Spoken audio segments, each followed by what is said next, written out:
ഇന്നത്തെ ഞങ്ങളുടെ യാത്ര എഫേസസിൽ ഉള്ള ഹൗസ് ഓഫ് വെർജിൻ മേരി എന്ന സ്ഥലത്തോട്ടാണ് ഞങ്ങൾ പോകുന്നത്. ഏകദേശം എഫേസസ് ഗ്രീക്ക് സിറ്റിയിൽ നിന്ന് 9 കിലോമീറ്ററോളം ദൂരമുണ്ട്. ഏകദേശം 20 മിനിറ്റോളം യാത്ര ചെയ്താണ് ഞങ്ങൾ അവിടെ എത്തിച്ചേർന്നത്. ഇവിടെ പ്രവേശിക്കണമെങ്കിൽ നമുക്ക് ടിക്കറ്റ് എടുക്കണം. ടിക്കറ്റ് എടുത്തു കഴിഞ്ഞാൽ ഒരു 5 മിനിറ്റ് വാക്കിംഗ് ഡിസ്റ്റൻസ് ഉണ്ട് നമ്മൾ ഈ പറഞ്ഞ സ്ഥലത്തോട്ട്. ഈ സ്ഥലം അറിയപ്പെടുന്നത് കർത്താവിൻ്റെ ക്രൂശുമരണ ശേഷം മാതാവ് യോഹന്നാൻ സ്ലിഹായായിട്ട് വന്ന് താമസിച്ചു എന്ന് അറിയപ്പെടുന്ന സ്ഥലമാണ്. ഇത് സത്യമാണെന്നും സത്യമല്ല എന്നും 2 വാദങ്ങൾ അവിടെ നടക്കുന്നുണ്ട്.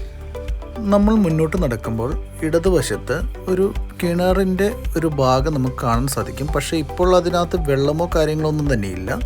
കിണർ ഏകദേശം മൂടിയിട്ടുണ്ട്, പക്ഷേ അതിൻ്റെ പടവുകളെല്ലാം അതിൽ കറക്റ്റായിട്ട് തന്നെ അവിടെ നിലനിർത്തിയിട്ടുണ്ട്.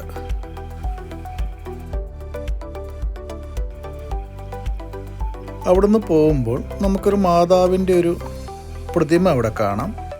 ഈ ഒരു മോഡലിലുള്ളൊരു പ്രതിമയാണ് നമ്മൾ വരുന്ന വഴികളിലും വെച്ചിട്ടുള്ളത്. അവിടെ നീണ്ട ക്യൂ ഉണ്ട്. അവിടെ നാനാ മതസ്ഥർ ആണ് വരുന്നത്. കൂടുതൽ ടൂറിസ്റ്റുകളാണ് വരുന്നത്. ഇപ്പോൾ ഈ കാണുന്ന ബിൽഡിങ് അവർ റീബിൽഡ് ചെയ്താണ്. ഇതിൻ്റെ തറ ഒറിജിനൽ ആണ്. അതിനാദ്യം ഇവർ കണ്ടെടുക്കുമ്പോൾ ഇതിന് തറ മാത്രം ഉണ്ടായിരുന്നതെന്നും അതിനുശേഷം അത് റീക്രിയേറ്റ് ചെയ്തതാണ്. അതിനകത്തേക്ക് നമുക്ക് ക്യാമറ പ്രവേശനമില്ലായിരുന്നു. നമുക്കൊരു മാതാവിൻ്റെ ഒരു ഗ്രോട്ടോ അതിനകത്ത് ഇരിക്കുന്നുണ്ട്. ഒരു കാടിൻ്റെ നടുക്കിൽ ആണ് ഈ സ്ഥലമുള്ളത്. അതിൻ്റെ അടുത്തൊന്നും വേറെ വീടുകളോ കാര്യങ്ങളോ ഒന്നും തന്നെയില്ല.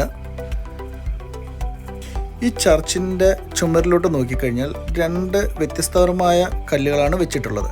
ഈ അടിഭാഗത്ത് വെച്ചിരിക്കുന്ന കല്ലുകൾ പണ്ടത്തെ മാതാവ് താമസിച്ചപ്പോൾ ഉള്ള കല്ലുകളാണെന്നും അതിന് ശേഷമുള്ളതാണ് മുകളിലോട്ടുള്ളത് റീബിൽഡ് ചെയ്തെടുത്തതാണ്. അവിടെ നിന്ന് നമുക്ക് പുറത്തോട്ട് ഇറങ്ങിക്കഴിഞ്ഞാൽ നമുക്കവിടെ ഒരു മെഴുകുതിരി എല്ലാം കത്തിക്കാൻ വേണ്ടിയിട്ടുള്ള ഒരു സ്ഥലമുണ്ട്. അവിടെ എല്ലാവരും തന്നെ മെഴുകുതിരി കത്തിക്കുന്നുണ്ട്, പ്രാർത്ഥിക്കുന്നുണ്ട്.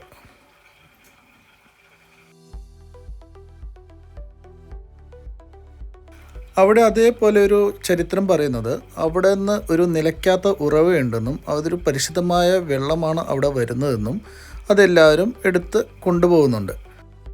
അതുപോലെ അവിടെ ചുമരുകളിൽ ഒരുപാട് ആവശ്യങ്ങൾ എഴുതിയിരിക്കുന്ന കുറിപ്പുകൾ നമുക്ക് കാണാൻ സാധിക്കും. പേപ്പറിനകത്താണ് മിക്കവാറും എഴുതി വെച്ചിരിക്കുന്നത്. അത് നമ്മുടെ ആവശ്യങ്ങൾ പ്രാർത്ഥിച്ച് ഒരു പേപ്പറിൽ എഴുതിയിടുകയാണ് അവിടെ ചെയ്യുന്ന പതിവുള്ളത്. അതിങ്ങനെ നീളത്തിൽ ഇങ്ങനെ കിടക്കുന്നുണ്ട്. അതെല്ലാം കഴിഞ്ഞ് പുറത്തോട്ട് ഇറങ്ങുമ്പോഴത്തേക്കും അവിടെ ഒരു സുവനീർ ഷോപ്പുണ്ട്. നമുക്ക് ഇഷ്ടം പോലെ അവിടുന്ന് പർച്ചേസ് ചെയ്യാം.